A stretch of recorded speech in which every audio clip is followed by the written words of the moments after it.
Hello friends, welcome back to Pharma Biomed Concepts. This is Dr. Neeraja.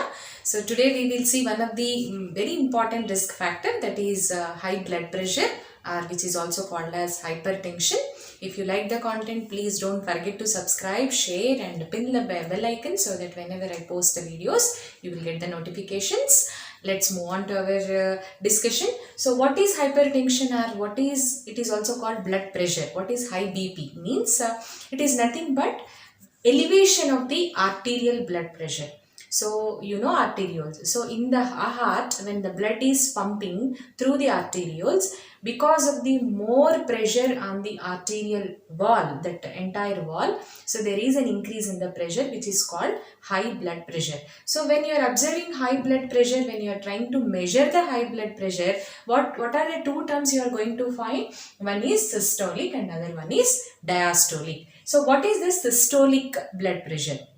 So systolic blood pressure means the one that is present towards the upper side. So what is the systolic blood pressure? It is the force of the blood that is exerting on the walls of the arterioles when heart is getting contracted. That is called systolic blood pressure. Then coming to the diastolic blood pressure. So what is diastolic blood pressure? It is nothing but the entire residual blood pressure that is going to exert on the arterial walls when the heart is getting relaxed in between the beats. That is called diastolic blood pressure. So what is the common blood pressure reading? Means it is 140 by 90. So 140 is a systolic reading and 90 is the diastolic reading. Always it is measured in terms of the height of the Hg, that is mercury, hence it is called mm of Hg. So this is all about the hypertension. So what are the causative reasons for the hypertension? Means it may be the lifestyle, it may be the food which we are taking, different habitats such as cigarette smoking, alcohol consumption,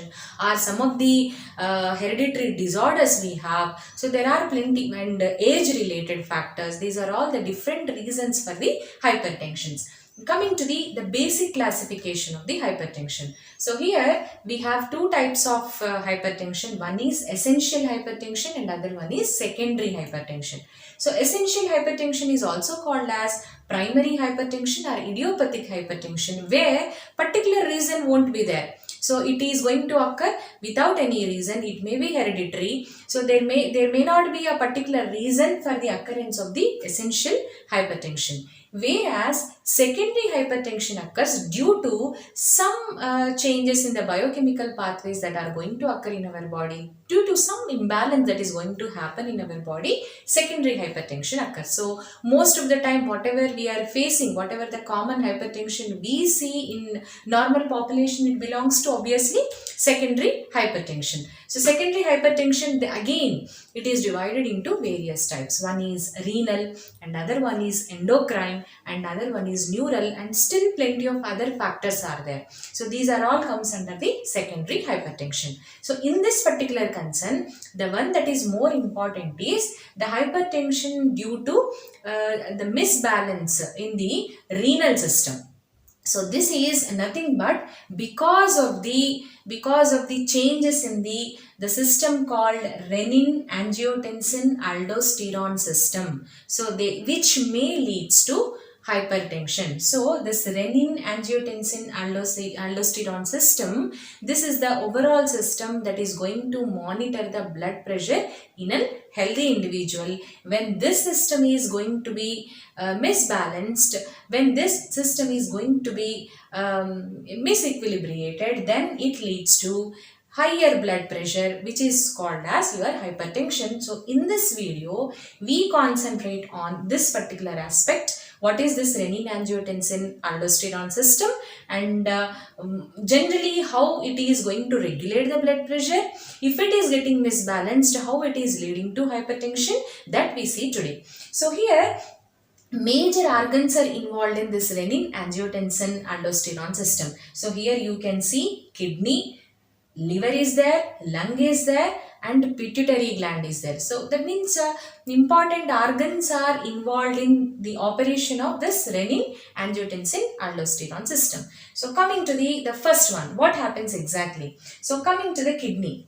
So whenever in the kidney, when there is a decrease in the renal perfusion, there is a decrease in the sodium content, then the juxtaglomerular cells of the kidney, they secrete an enzyme called renin. So this is the first step. So whenever there is a decrease in the fluid content, there is a decrease in the renal perfusion, there is a release of renin, that is from the juxtaglomerular cells that are present in the kidney.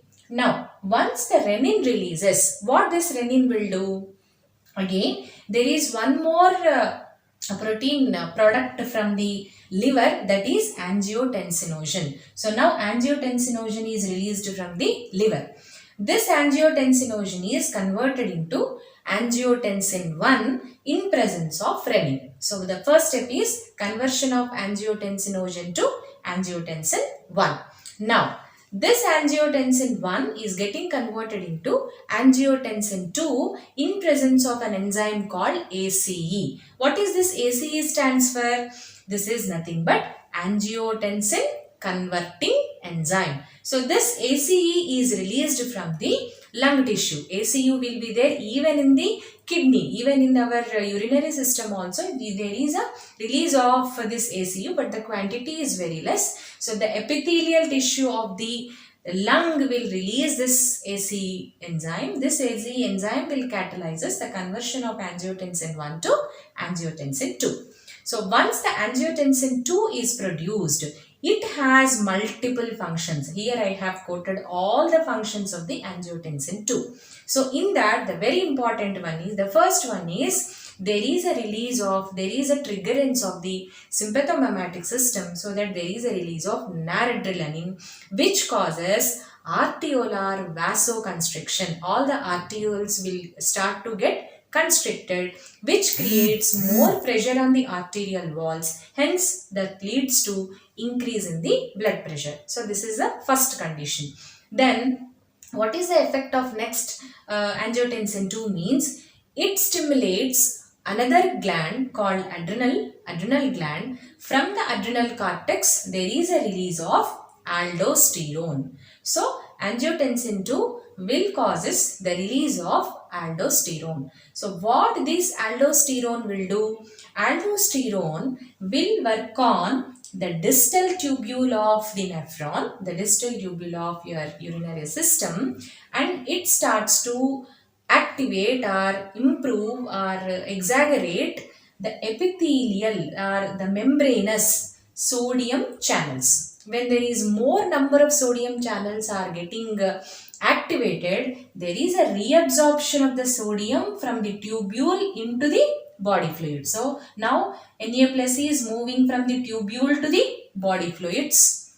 Apart from the Na plus, Cl minus is also moving from tubule to the body fluids, and there is a retention of even the water molecule. So Na plus ions, Cl minus ions as well as water, they are moving from the tubule to the body fluid, so that the fluid amount will start to increase. At the same time, to make an electrical balance, there is an influx of K plus ions from the blood to the tubule. So there is a movement of K plus ions from the blood to the renal tubule. So this is the probable mechanism by which the fluid starts to get accumulated. So the fluid volume will get increases when the aldosterone amount is increased in your body. At the same time, it also activates hypothalamus. When hypothalamus is getting triggered, you will feel a feeling of thirst. So when you feel the thirst factor, we will consume more fluid, so that again fluid volume gets increases, which all will leads to increase in the blood pressure. And one more is pituitary gland. So what this pituitary gland will do?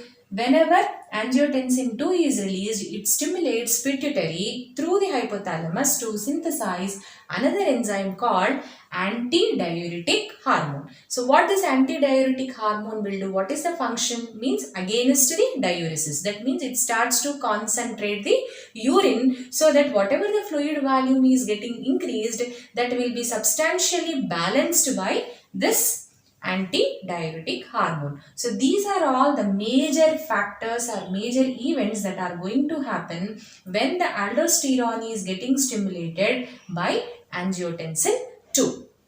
So because of all these, again there is a retention of the water, there is a retention of the salt, and again the perfusion increases, which makes the juxtaglomerular cells of the kidney to stop the renin synthesis, so that entire system will get balanced. At the same time, whenever arterial blood pressure increases, this arteriolar, the pressurized arterial wall will synthesize an enzyme called arterionuclear peptide, that is ANP. So this ANP also will reduces the secretion of the renin. So this is how the entire system will get balanced and our blood pressure is also getting monitored. So when this system is getting misbalanced, what happens? More amount of angiotensin 2 will be synthesized, which causes more amount of aldosterone to get accumulated. This aldosterone causes higher reabsorption of the Na plus, higher absorption of the reabsorption of the Cl minus, higher water retention, and efflux of the K plus ions through the urine, which all leads to higher blood pressure. At the same time, decrease in the potassium content in the blood, which is called hypokalemia. So this is called as primary aldosteronism, which is one of the prime factor, most common factor for the blood pressure in the common people. I think you understood this concept of renin angiotensin aldosterone mechanism. If you have any doubts, you can just quote in the comment section. If you like, please subscribe, share, and pass it to many more. Thank you one and all.